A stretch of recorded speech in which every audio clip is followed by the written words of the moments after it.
Chris Moses here with GospelProgressionUniversity.com, and today we're going to take a look at the harmonic major and the harmonic minor scales. I'm going to do this in the key of G, right? So let's look at the key of G major, right? Oftentimes, we're going to want to have either a dark mood or a happy mood or a pensive and kind of suspended mood when we're playing, either for talk music or background music or whatever, right? So diatonically, we can look at G major as G major. We play the first chord, which is a G triad, right? Second chord is a minor triad. The third chord would be another minor triad.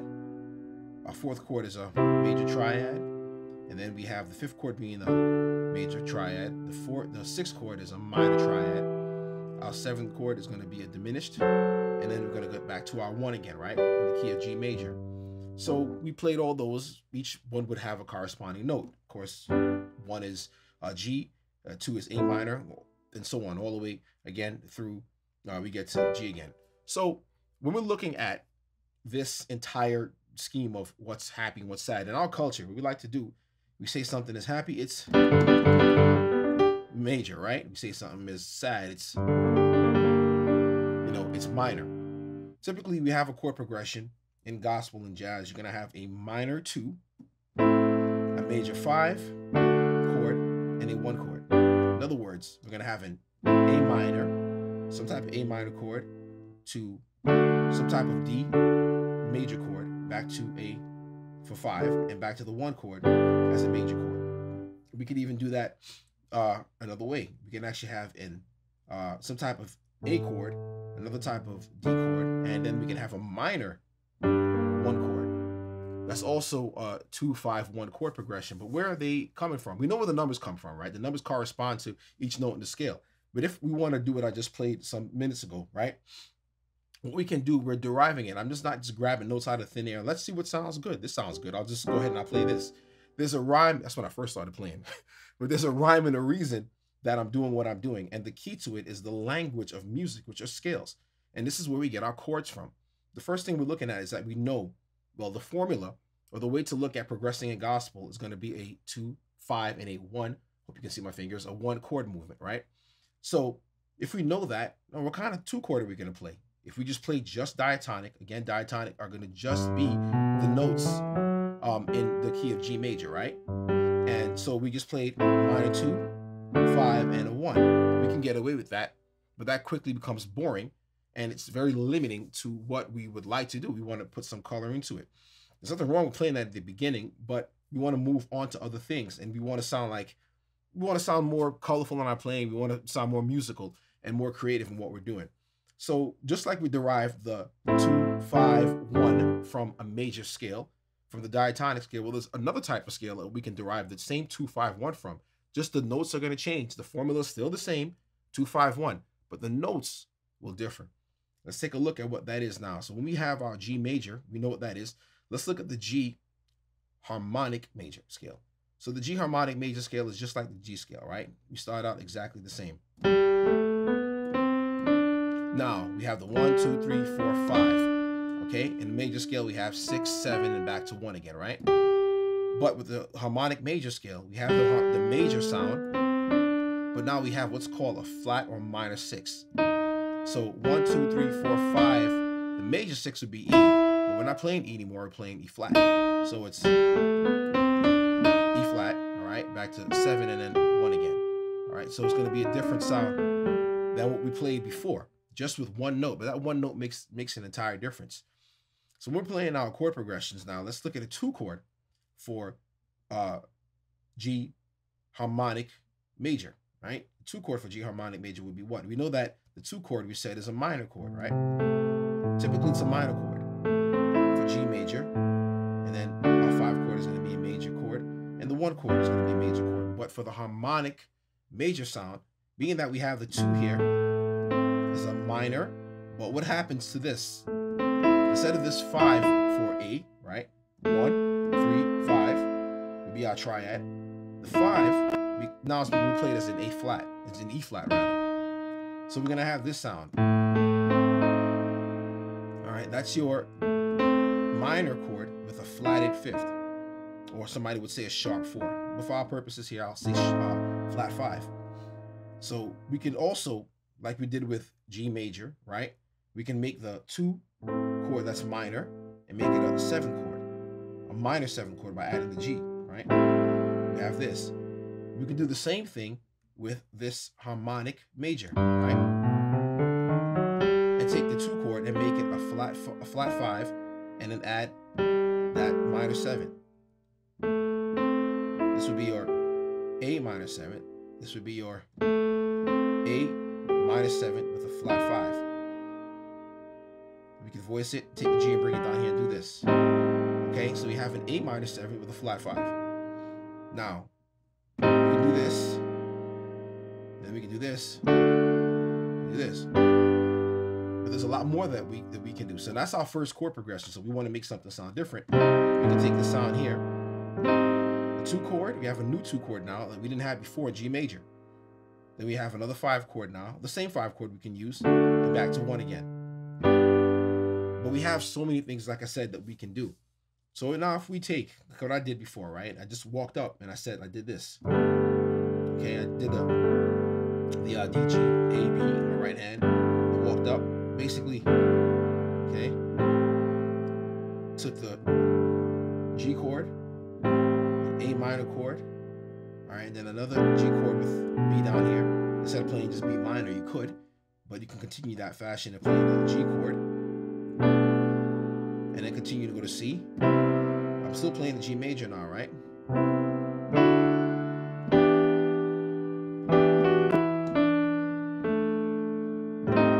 So now, you may ask, some of you might ask, well, how are you getting this now? You're playing the G major. Well, you have to remember that when you link scales together, right, and chords together, you're looking at the relationship between the two. Okay, you're using relationship to tie the two together. There has to be a rhyme and a reason. Everything in music has some kind of rhyme and reason of why it even exists. Okay, and this exists. G major is the first chord in G Ionian. Another word for Ionian would be G major, right? So this is the very first chord. But it also happens to be the very first chord for a whole bunch of other scales. In this case, we just take it as being the first chord for the harmonic major.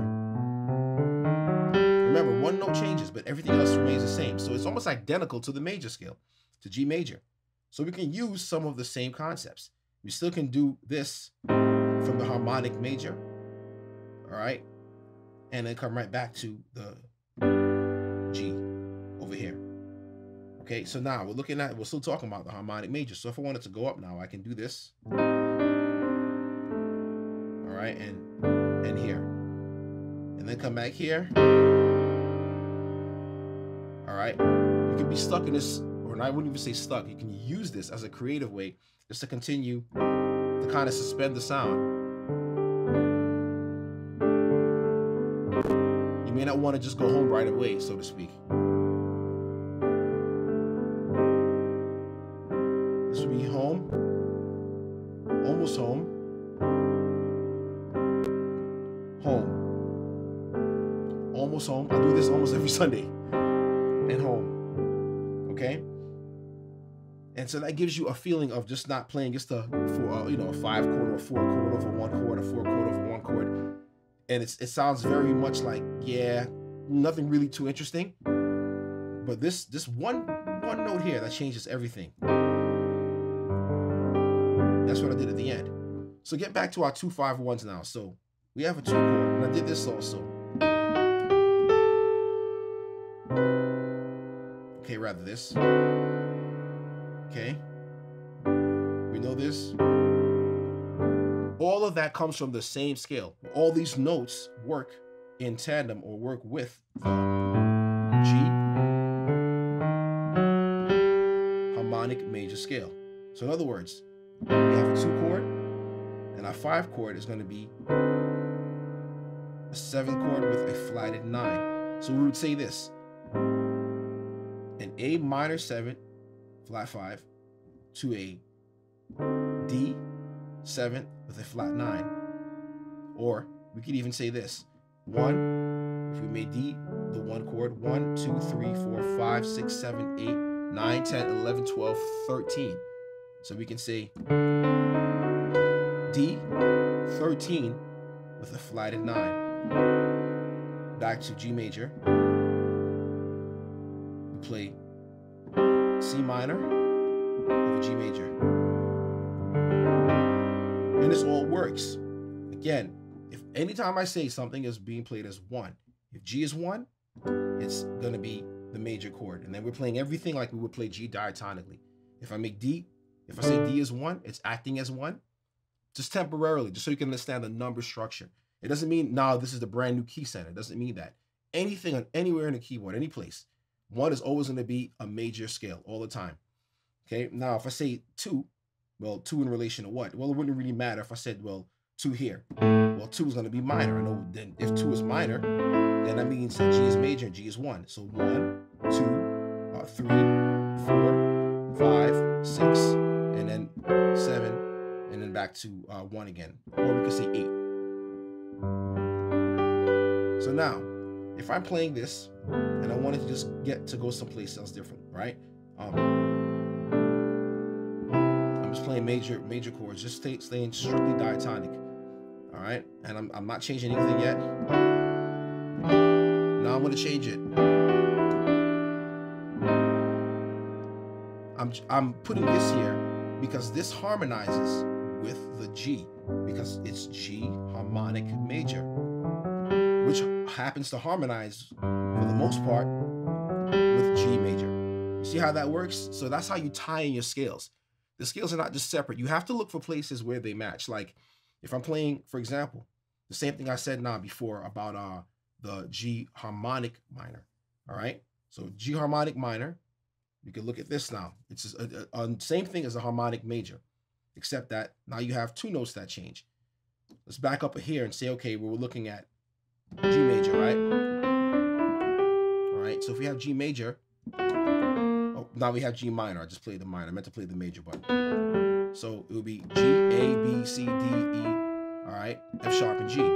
G minor would be, or natural minor would be G, A, B flat, C, D, E, F sharp and G, right? Or A sharp or B flat, right? So now, if we look at the harmonic major, we know what those notes are, right? We change 1 note again. We just add another note. We put the B flat in there. That's your G harmonic major. So you can do the same chords pretty much. All right. You have the same note structure. We can't do this though because we need the B. And now we can make the sound darker. So we have this suspended sound from before, right? For the G harmonic major. Now we have a darker sound. All right.